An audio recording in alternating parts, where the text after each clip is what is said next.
Assalamualaikum warahmatullahi wabarakatuh. Salam sejahtera untuk kita semua.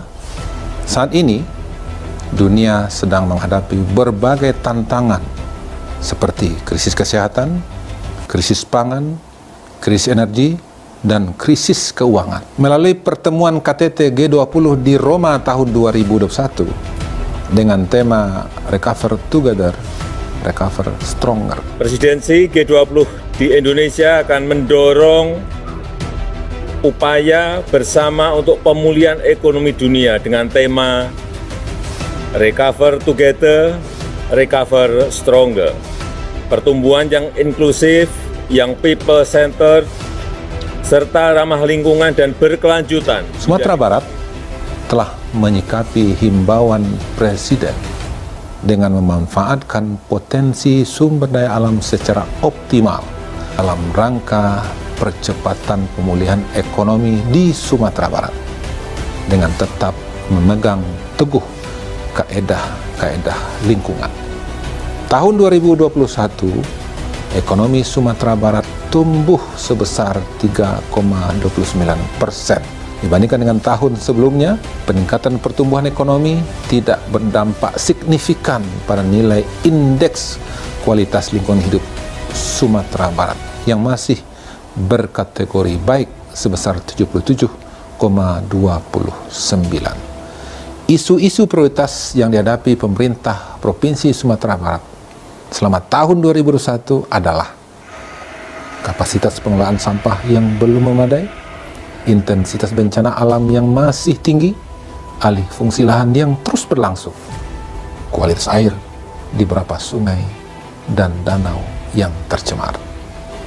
Untuk mengoptimalkan pengelolaan sampah di Sumatera Barat, telah melaksanakan praktek-praktek sirkular ekonomi, terutama untuk sampah organik melalui pengembangan pengelolaan sampah berbasis nagari.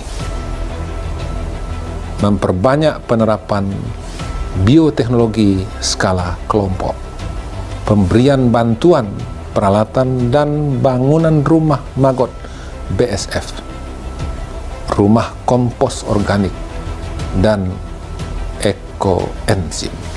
Pemerintah Sumatera Barat juga mulai merevisi perda untuk terlaksananya insentif dan disinsentif dan pengelolaan sampah perbatasan. Bicara mengenai bencana alam, tahun 2021 di Sumatera Barat didominasi oleh bencana hidrometeorologi seperti longsor dan banjir. Selain disebabkan hidrometeorologi, juga dikarenakan kondisi alam dan geografis Sumatera Barat yang berbukit. Untuk meningkatkan kapasitas masyarakat tanggap bencana, serta adaptasi dan mitigasi perubahan iklim, dilaksanakan beberapa program inovasi, seperti pelaksanaan KKN tematik program Kampung Iklim, Nagari Tangguh Bencana, dan program-program penguatan kehutanan. Terkait alih fungsi lahan, pada umumnya adalah alih fungsi lahan pertanian menjadi penggunaan lain, sebesar 65% menjadi perkebunan, utamanya kelapa sawit. Alih fungsi lahan juga terjadi di kawasan hutan. Pemerintah Provinsi Sumatera Barat melakukan upaya untuk tetap mempertahankan lahan pertanian dengan meningkatkan nilai tambah pertanian melalui industrialisasi dan hilirisasi produk pertanian.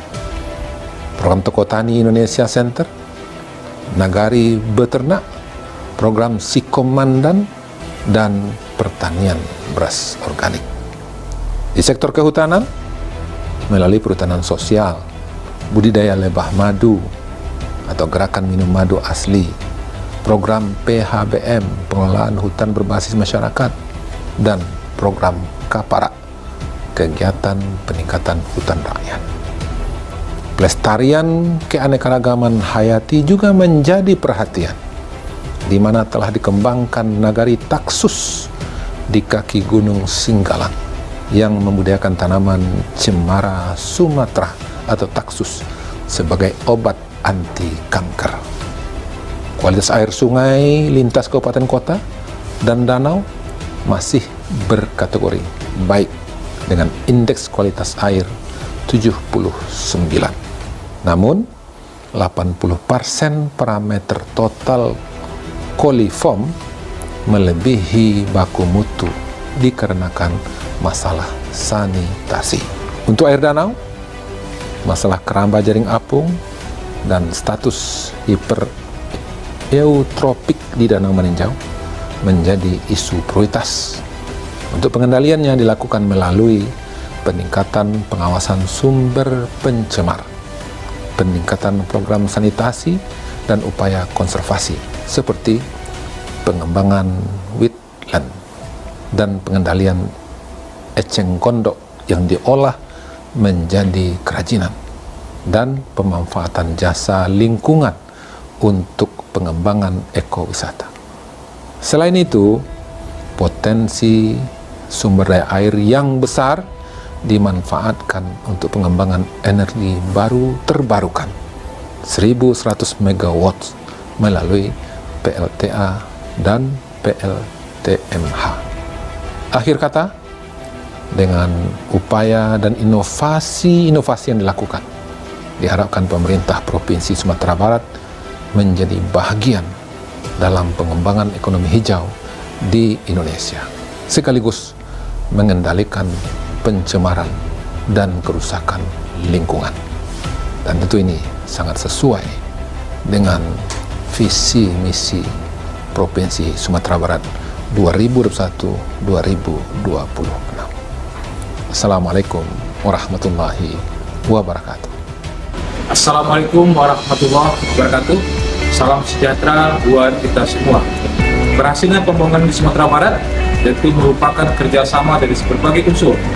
DPRD Provinsi Sumatera Barat mendukung sepenuhnya segala upaya dan inovasi yang dilakukan oleh pemerintah Provinsi Sumatera Barat, terutama dalam upaya pemulihan ekonomi pasca COVID-19 kemarin, agar Sumatera Barat bangkit tumbuh dengan melibatkan berbagai sektor, pemerintah daerah, masyarakat, dan juga sektor pihak swasta dan DPRD sendiri. Tentu saja, dukungan tidak hanya dalam bentuk peningkatan pembangunan ekonomi dan kesejahteraan masyarakat, tapi juga dukungan dalam upaya perlindungan dan pengelolaan lingkungan hidup sesuai dengan kewenangan dan tugas DPRD Provinsi Sumatera Barat, yaitu anggaran, pengawasan, dan legislasi. Terkait anggaran, pada tahun 2021 ini, DPRD telah mengalokasikan anggaran untuk ditujukan kepada pemulihan ekonomi dan yang penting, pemulihan yang bersentuhan langsung dengan masyarakat kita Sumatera Barat. Selain itu, DPRD Provinsi Sumatera Barat juga mendukung seluruh OPD-OPD yang ada di wilayah Provinsi Sumatera Barat dalam melaksanakan program dan kegiatannya dengan menyetujui dan mengesahkan anggaran APBD kita untuk pengelolaan sampah dan lingkungan hidup sebesar 411 miliar yang tersebar di beberapa OPD. Kami menyadari bahwa dukungan anggaran tersebut belumlah memadai sesungguhnya dari semua kebutuhan yang kita inginkan. Namun kita berharap ke depannya akan ada peningkatan anggaran setiap tahunnya, baik itu dari APBD Provinsi Sumatera Barat, APBN, dan APBD kota dan kabupaten yang ada di Sumatera Barat. Terkait pengawasan, DPRD Provinsi Sumatera Barat bersama dengan Dinas Lingkungan Hidup beserta dinas terkait lainnya melakukan pengawasan ke berbagai lapangan terhadap beberapa kasus pengaduan masyarakat kita terkait dugaan pencemaran lingkungan hidup dan juga kerusakan lingkungan. Secara legislasi, DPRD juga telah menetapkan perda yang sangat aspiratif, responsif, dan akuntabel terkait dengan perlindungan dan pengelolaan lingkungan. Kami berkeyakinan pembangunan dan pertumbuhan ekonomi harus tetap digerakkan dan berjalan mengikuti perkembangan zaman. Namun pertumbuhan itu tidak akan berarti apa-apa buat kita semua jika tidak diikuti dengan upaya perlindungan dan pengelolaan lingkungan hidup. Dibutuhkan kolaborasi yang baik antara berbagai pihak, eksekutif, legislatif, harus bergandengan tangan, kerjasama mewujudkan masyarakat yang madani. Take over together, take over stronger. Terima kasih. Assalamualaikum warahmatullahi wabarakatuh.